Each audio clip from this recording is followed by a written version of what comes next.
이 시간 의인은 왜 고난받는가? 의인은 왜 고난받는가라는 제목으로 말씀을 나누도록 하겠습니다. 우리 인사하겠습니다. 잘 오셨습니다. 예, 환영합니다. 여러분 잘 아시다시피 과학 문명이 날로 발전하고 있습니다. 그런데 이렇게 발전하는 오늘날의 이 세상이지만 여전히 우리가 품고 있는 의문이 있습니다. 전쟁은 왜 일어나는 것이며 분쟁은 왜 일어나는 것인가? 라는 것입니다. 이런 세상 속에서 전쟁에서뿐만 아니라 또 우리가 일상생활 속에서도 의문을 품는 난제들이 많이 있습니다. 일상생활 속에서 사건 사고를 통하여 알 수 없는 안타까운 일들이 많이 일어나고 있습니다. 우리가 설명할 수도 없고 또 설명이 안 되는 일들이 많이 있습니다. 그 설명이 되는 일들을 인과응보라는 그런 말로 풀이할 수 있거든요. 원인과 결과가 있다. 그런데 이 원인이 있는데 결과가 잘 맞지 않는 경우가 이 세상입니다. 1 더하기 1은 2여야 되는데 1 더하기 1은 2가 아닌 경우가 많이 있습니다. 이유를 알 수 없는 일들, 이해되지 않는 일들 또한 우리는 많이 보고 겪고 경험합니다. 특히 선한 사람으로 평가받는 사람이 사고로 죽던가 큰 질병으로 죽었을 때에 아이고 저렇게 착한 사람이 저런 큰 병이 들었네. 아이고 저렇게 사고로 죽었네. 이렇게 우리는 의문을 품으면서 그렇게 말을 내뱉습니다. 평생을 착하게 산 사람이 저렇게 돌아가시니 마음이 아프네. 이런 말들을 하죠. 특히 가족 같은 경우에는 이런 말을 종종 합니다. 가족 중에서 누군가가 아프거나 사고를 당해서 돌아가시면 평생을 고생만 하셨는데 왜 이런 질병이 들었는지 모르겠다. 그러면서 또 이렇게 얘기하시죠. 저렇게 왜 사고를 당했을까? 특히 또 자기 자신에게 적용한다면 그렇습니다. 큰 질병이 왔을 때 내가 무슨 죄를 지어가지고 이런 질병이 들었을까? 그렇지 않습니까? 그리고 무슨 사기를 당하든가 아니면 사고를 당했을 때 그렇게 이야기합니다. 내가 지금까지 착한 일만 했지. 남들 해코지 한 적이 한 번도 없는데 내가 무슨 죄를 지어가지고 이런 감당할 수 없는 일을 겪나? 여러분 이러한 물음을 살다 보면 던지는 상황이 옵니다. 그러나 세상살이라고 하는 것은 정확한 답을 얻을 수 없을 때가 대부분입니다. 오늘 우리가 던지는 이러한 물음들은 인류가 탄생된 이후로 일어나고 있으며 일어날 것입니다. 인생의 난제는 답을 얻을 수 없는 문제들, 경험들, 사건, 사고들, 질병들은 계속해서 일어날 것입니다. 그것이 어쩌면 세상인 듯합니다. 그럼에도 불구하고 저는 청년의 시기에 이런 인생의 난제라고 할 수 있는 물음에 대한 답을 얻고자 굉장히 노력했습니다. 그리고 그 답을 성경을 읽던 중 발견하게 되었습니다. 그 답을 성경 욥기서를 읽으면서 찾을 수 있었다 이 말입니다. 오늘 말씀이 욥기서의 말씀이거든요. 욥기. 물론 전제는 있습니다. 믿음의 눈으로 이 욥기서를 읽을 때에만이 인생의 난제, 해결할 수 없는 사건, 사고, 질병들을 풀이할 수 있다 이 말입니다. 믿음의 눈이 아니고 그냥 아무 생각 없이 읽으면 계속해서 의문만 쌓이고 더 의문이 쌓이는 게 욥기서입니다. 그러나 믿음의 눈으로 이 욥기서를 보면 인생의 난제가 풀어진다 이 말입니다. 자, 그래서 저는 이 욥기서를 좋아합니다. 그리고 나이가 들어가면서 욥기서를 더욱 많이 보게 되는 것 같습니다. 그런 의미에서 오늘 욥기서의 핵심적인 내용이 뭐냐? 욥기의 핵심적인 주제가 뭐냐? 이 제목입니다. 의인은 왜 고난받는가? 의인이면 고난받지 말아야 되잖아요. 의인, 착한 사람이잖아요. 우리는 보통 착한 사람은 잘 될 거다라고 생각하지 않습니까? 복 받지. 의인이 고난받든가 비명행사하겠냐? 라는 생각이 있잖아요. 전제가 그래 있습니다. 너 착하게 살아라라고 하는 이유가 뭐냐? 그래야 복을 받는다. 그 뜻이거든요. 너 못되게 살면 너 큰일 당한다. 보통 이렇게 이야기하잖아요. 그렇게 A 1 더하기 1은 2다. 라는 식으로 생각하는데 욥기는 질문을 던지는 거죠. 의인인데 왜 고난받는가?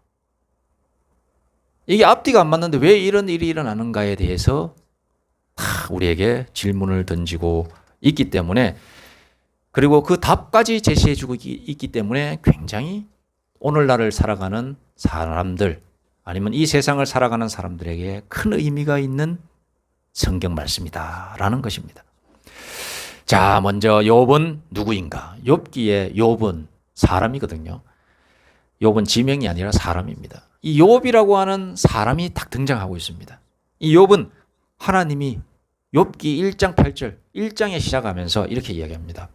그와 같이 온전하고 정직하여 하나님을 경외하며 악에서 떠난 자가 세상에 없느니라 라고 하나님께서 인정하는 아주 의인 중의 의인이 이 욥이었습니다. 그러나 이런 욥의 믿음을 의심한 존재가 나타났으니 그 존재가 누구냐? 사탄이었어요. 사탄이 하나님께 찾아와서 이야기합니다. 욥이 의인 중의 의인이고 하나님 당신을 경외하는 사람인 건 나는 안다. 그런데 이유 없이 그 욥이 하나님 당신을 경외하겠습니까?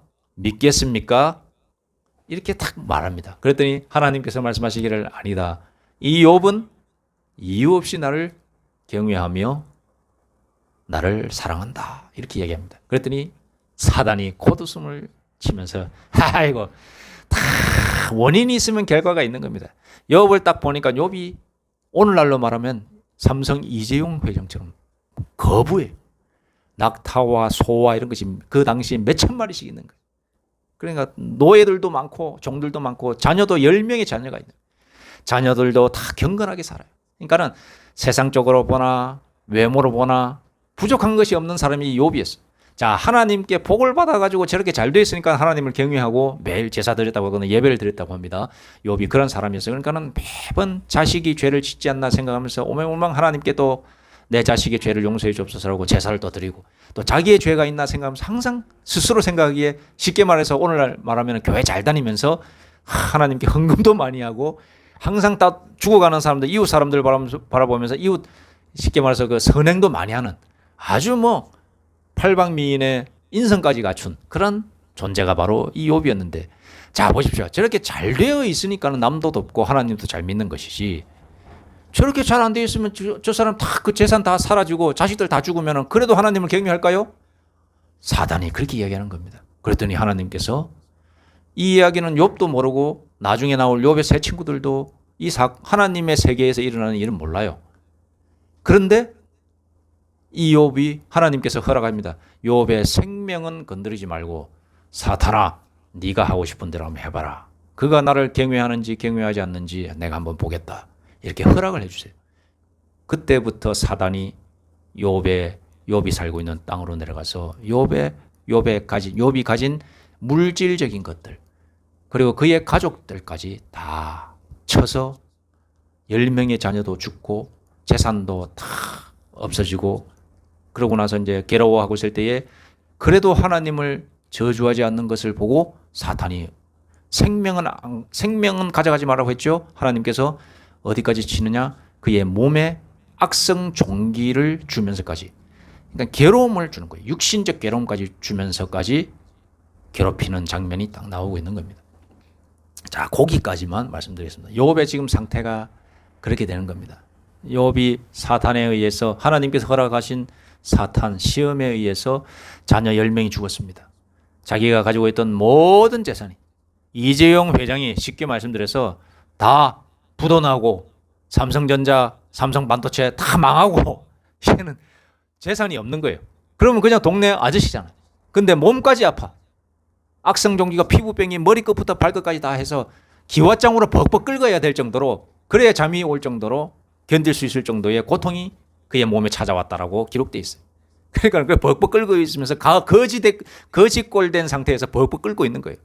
자, 그 상태에서 그 소식을 들은 잘 살던 욥을 시샘했는지 어쨌는지 모르겠지만 3명의 친구가 찾아옵니다. 욥이 망했다라는 소식을 듣고 3명의 친구가 찾아와서 이런저런 얘기를 욥에게 해줍니다. 그 내용들이 욥기서에 나오고 있는 거예요. 욥기 1장, 2장 쭉 넘어가서 3장부터 이제 탁 나오는 거예요. 3장부터 이제 욥이 변명을 하는 거죠. 나는 잘못한 것이 없다. 나는 하나님 잘 믿었고, 그리고 그럼에도 불구하고 내 이 고난이 있지만 하나님을 의심하지 않는다. 이렇게 고백하고 있는 거예요. 한 일주일간 욥의 친구들이 함께 있다가 이제 입을 열기 시작하는 거예요.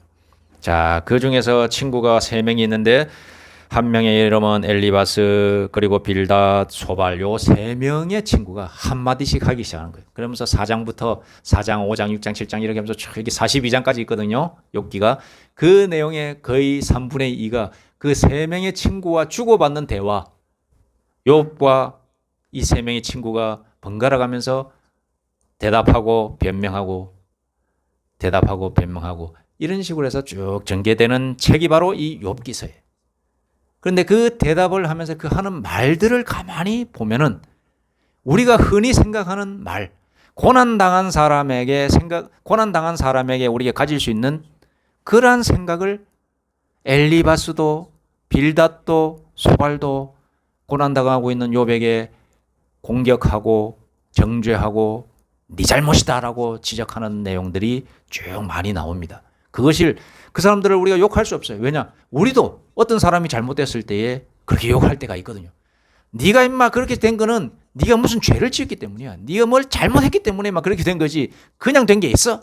라고 우리가 정죄할 때가 있고 그 사람의 잘못을 지적할 때가 있다라는 것을 보면서 이 세 명의 친구 엘리바스, 빌닷, 소발의 이야기는 남 얘기가 아니라 우리의 얘기고 또 이 욥의 변명을 가만히 듣고 있으면 욥의 고통, 그 고통은 내 고통의 소리다라고 이렇게 들리는 겁니다. 그래서 이 욥기가 점점 나이를 들어가면서 우리가 질병도 들고 알 수 없는 사건 사고도 당하지 않습니까? 그 속에서 주고받는 이 대화를 가만히 읽다 보면 내 주변에서 나한테 얘기하는 것일 수도 있고 그리고 또 내가 욥이 돼서 변명하는 것일 수도 있고 그래서 이 욥기가 나이 드신 분들에게는 읽으면 읽을수록 더 와닿는 성경책이다 이 말이에요.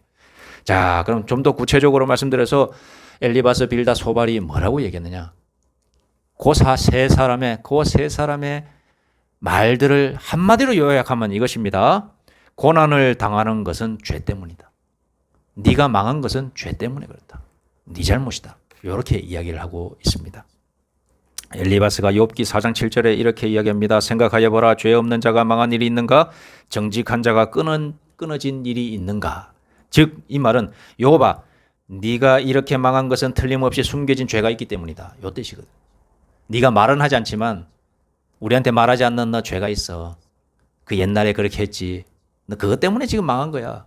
하나님은 다 아시니까 하나님 다 보셔. 하나님한테 숨길 수 있는 게 있어? 네가 임마 죄가 있으니까 이렇게 망한 거지. 그냥 된 일이냐? 이렇게 공격을 하고 있습니다. 빌닷이라는 사람은 이렇게 얘기합니다. 너는 죄가 없을 수 있다. 욥, 너는 죄가 없을 수 있지만 죽은 너 10명의 자녀들, 아들, 딸들, 걔들 중에 죄가 있겠지. 이렇게 이야기합니다. 8장 4절에 내 자녀들이 주께 죄를 지었으므로 주께서 그들을 죄에 버려두셨느니라. 너는 죄가 없다 할지라도 너 자식들 죄 때문에 네가 망한 것이고 너의 자식들은 죽은 거다. 이렇게 저주의 말까지 합니다. 어쩌면 그렇게 생각하는 사람들도 있잖아요. 어떤 큰 집안에 애들까지 죽고 그 사람 망해버리면은 저 애들 중에서 뭐 그렇게 망나니처럼 생활하더니 걔 때문에 집안이 다 풍비박산 다 됐네. 이렇게 이야기하는 사람들이 있거든요. 그런 말을 빌닷이 한 겁니다. 소발은 또 이렇게 이야기합니다. 하나님은 내 죄보다 적게 벌하시는 것이니라. 네 죄가 네가 말하라고 욥 네가 말을 하고 변명하는 걸 가만히 듣고 있어 보니까 네 죄가 진짜 크다. 어쩌면 네 지금 상황 쫄딱 망한 상황도 너 지금 나은 거다. 닌 지금보다 더 못 나야 돼. 너는 아예 죽어버렸어야 되는데 살아있는 것만 해도 니는 네 죄보다 적게 벌받은 거다. 이런 말까지 하는 친구가 소발이 되겠습니다. 여러분 그들이 틀린 이유가 있습니다. 그들이 틀린 이유는 하나님은 이미 욥기 1장에서 뭐라고 말씀하고 계시죠? 욥에 대해서 아까 처음에 말씀드렸죠. 순전하고 정직하여 하나님을 경외하면서 악에서 떠난 자가 바로 이 욥이니라. 하나님께서는 이미 욥을 의인으로 칭해 주셨다고 했죠. 그러므로 욥에게 말을 하는 이 세 명의 친구들의 얘기, 네가 죄가 있기 때문에 지금 이 상황 이 꼴이 된 것이다라고 하는 말은 안 맞는 말이에요. 그런데 이 사람들의 한 말은 우리가 이해는 할 수 있어. 왜냐? 하나님의 세계에서 무슨 일이 있었는지 모르기 때문에. 그렇지 않습니까? 하나님의 세계를 모르면 우리는 이 땅에서 일어나는 일을 우리 인간의 관점에서 볼 수밖에 없어요. 그래서 우리는 호들갑 들고 지레 짐작하고 의인은 왜 고난받는가라는 질문을 던지게 되는 거예요. 무슨 말인지 아시겠죠? 자, 욥의 고난은 죄에 대한 징벌이 그러므로 아니죠. 죄에 대한 대가가 아닙니다. 그러나 친구들은 그것을 모른 채 계속 정죄합니다. 새 친구들은 하나님의 섭리를 너무 단순하게 해석한 거예요. 하나님의 세계에서 어떤 일이 일어나고 있는지를 모르고 단순하게 얘기하는 거예요. 선한 사람은 복을 받고 악한 사람은 고난받는다라는 원리. 하지만 실제의 삶 속에서 그렇지 않은 경우를 우리는 많이 보게 됩니다. 성경에도 보면 성경을 우리가 읽어야 되는 이유가 뭐냐면은 성경에서 보면 이런 난제들의 상황이 있는 사람들을 많이 보게 됩니다. 그런데 나중에는 하나님에 의해서 회복되는 걸 보게 됩니다. 자, 요셉이라고 하는 의인이 있었습니다. 요셉, 믿음의 사람 요셉이 있었습니다. 요셉도 의인이었는데 하나님 말씀 잘 따라 살다가 노예가 돼버려요.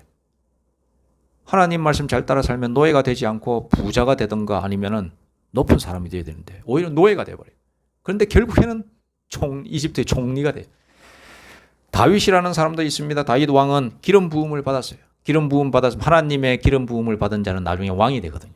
왕이 되는데 기름 부음 받았으면 그래도 조금 이렇게 신하에서 고위직으로 올라가고 이렇게 차근차근 위쪽으로 올라가야 되는데 순간 도망자가 돼버려요. 그를 죽이려고 많은 사람 쫓아오고 그렇게 해야 됩니다. 하나님의 은혜로 기름 부음 받아서 나는 이제 왕이 될 사람인데 고난이 시작되는 거예요. 이해할 수 없죠. 그렇지 않습니까? 자, 예레미야라고 하는 선지자가 있었습니다. 이 예레미야라고 하는 선지자는 하나님의 말씀을 탁 받고 나서 하나님께서 마음속에 성령의 불같은 말씀의 영을 주셔가지고 탁 받고 나니까 말을 하지 않을 수 없는. 그래서 하나님의 예언을 선포해요. 자, 하나님의 예언을 선포하고 그러면은 하나님을 믿는 백성들인 이스라엘 민족들이 우리의 위대한 선지자가 나타나셨구나. 하나님 잘 믿는 분이 나타나서 우리에게 귀한 말씀 전해주시는구나 라고 생각하면서 구름대로처럼 모여가지고 그의 말을 듣고 아멘 아멘 이런 장소가 생겨야 되는데 멱살 잡고 죽이려고 구덩이에 가두고 구덩이에 빠뜨리고 감옥에 뜰에다가 가둬놓고 맨날 채찍질하고 그렇게 당합니다. 예레미야가. 의인인데 고난이 시작되는 거예요. 사도 바울도 마찬가지죠. 감옥에 가서 죽을 지경까지 다 나중에는 목이 잘려서 죽습니다. 하나님을 잘 믿으면 복을 받아야 되는데 목 잘려 죽는단 말이에요. 그런데도 그 목 잘려 죽는 속에서도 감사하면서 죽는 게 바로 사도 바울이거든요. 자, 결정적으로 의인 중에 의인이 누구시냐? 우리 예수님. 예수님이신데 죄가 없으시지만 어떻게 되셨죠? 십자가에 달려 돌아가셨어요. 의인이신데. 그렇지 않습니까?